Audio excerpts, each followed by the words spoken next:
শ্ৰী হিমন্ত বিশ্ব শৰ্মা,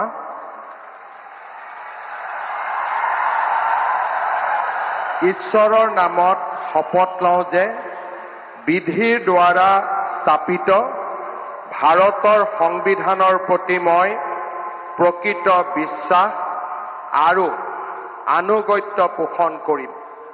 মই ভাৰতৰ সাৰ্বভৌমত্ব আৰু অখণ্ডতা অক্ষুণ্ণ ৰাখিম।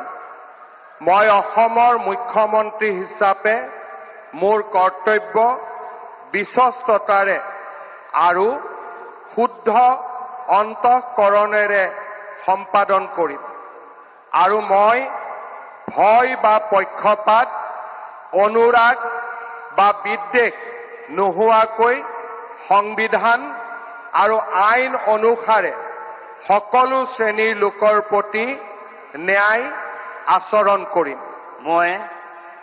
মই শ্ৰী হিমন্ত বিশ্ব শৰ্মা ঈশ্বৰৰ নামত শপত লওঁ যে মই অসমৰ মুখ্যমন্ত্ৰী হিচাপে মোৰ কৰ্তব্যৰ যথাযথ সম্পাদনৰ বাবে আৱশ্যক হোৱাৰ বাহিৰে মই এনে বিষয় যি অসমৰ মুখ্যমন্ত্ৰী হিচাপে মোৰ বিবেচনাৰ বাবে অনা হ'ব বা মোৰ জ্ঞাত হ'ব তেনে বিষয় মই কোনো ব্যক্তি বা ব্যক্তিসকলৰ ওচৰত প্ৰত্যক্ষ বা পৰোক্ষভাৱে অৱগত বা প্ৰকাশ নকৰিম।